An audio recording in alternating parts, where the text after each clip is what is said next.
So years ago, I went to this church, and I went there for a long time. I started going when I was in my teens, 16 actually. And at the time, I'm ashamed to say I bought into the whole religion thing. So at the time, I was very devout Christian, and this was a non-denominational church.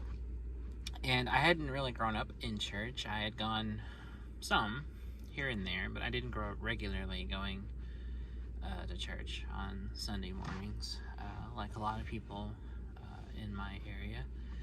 And so and I had only really heard, the general, Sunday school biblical stories.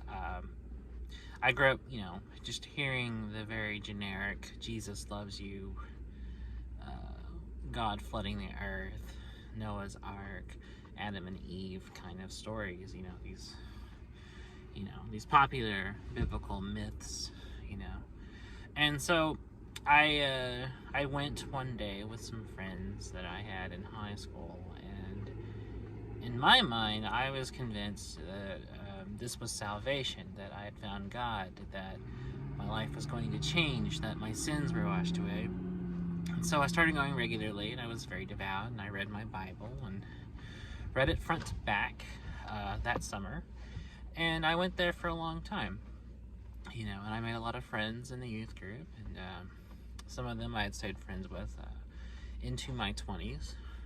And I went to the church until about my mid-20s. And I started kind of slipping out of that mindset, out of religion, and when I was about 23, 24. I started kind of getting away from it. I started looking at other things. I started kind of becoming disillusioned. I started thinking about it more critically instead of emotionally. And I realized that I didn't really believe any of this stuff, so I started looking for other spiritual avenues, other roads to God, basically, through mysticism and kind of Eastern ideas about the interconnectedness of everybody and all life. And we fast forward a little bit, and I kind of realized that it's all bullshit. So I went the opposite route. I started looking into secularism, atheism, reading things by like Christopher Hitchens and Carl Sagan and Richard Dawkins and these other like atheist thinkers. Started getting more into science. Started reading more about astrophysics and astronomy and the history of space and time and things like that.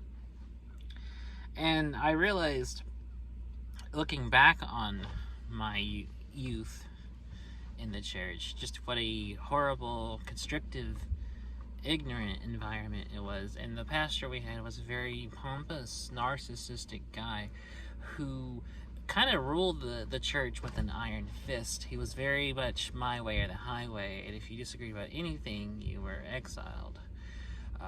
You were encouraged not to return.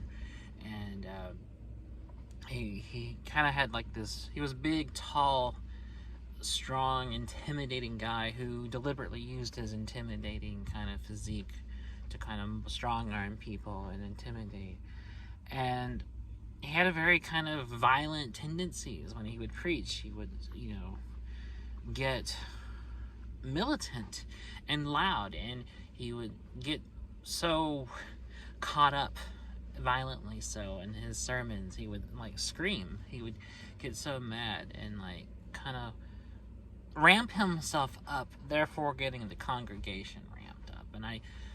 And the more I was there, and the more I got older, when I started becoming 17, 18, 19, I started becoming more critically. I started looking more analytically at all of this.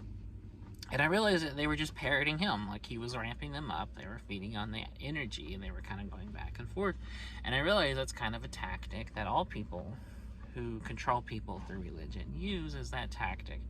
So, and then after I was in my 20s, I started hearing some stories floating around about this guy and just kind of how crazy he was, to the point where there was a story going around that he had like a prayer meeting one night or something, and and he wouldn't let anyone leave.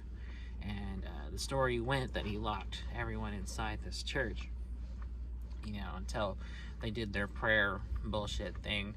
And looking back on how he was and his intimidating bully-like personality, it wouldn't have surprised me if that were true. I have a lot of stories about that time. It was a big part of my life, and it kind of shaped me in a lot of ways, because I saw the hypocrisy of religion through these people, and just the bullshit like they do, and the whole, using the Bible and using the principles of Christ, bending them, twisting them, distorting them for their own, selfish gain, and using it to criticize people, criticize outsiders, of their ideas, and using it, to monger hate and fear and of people in the queer community, the trans community, to mock and alienate these people, to judge them and hate them. And I saw it all firsthand, and then there's so many stories I could tell, but I really just wanted to tell kind of this brief little one in this video about just kind of what an asshole this guy was. And I've written about it elsewhere. I've been journaling this year, and I wrote some stories in my journal, about some of these memories I've had. But you'll have to remind me to tell you some more stuff I had seen, because I do have a lot of stories about that time. But yeah, that was an intense ordeal looking back on it, and I don't regret it, because there was some good memories involved. I met some good friends that, while I don't talk to anymore, were good friends at the time that kind of helped me through a lot of things, and there was a lot of positive memories attached. It was just an overall bad situation.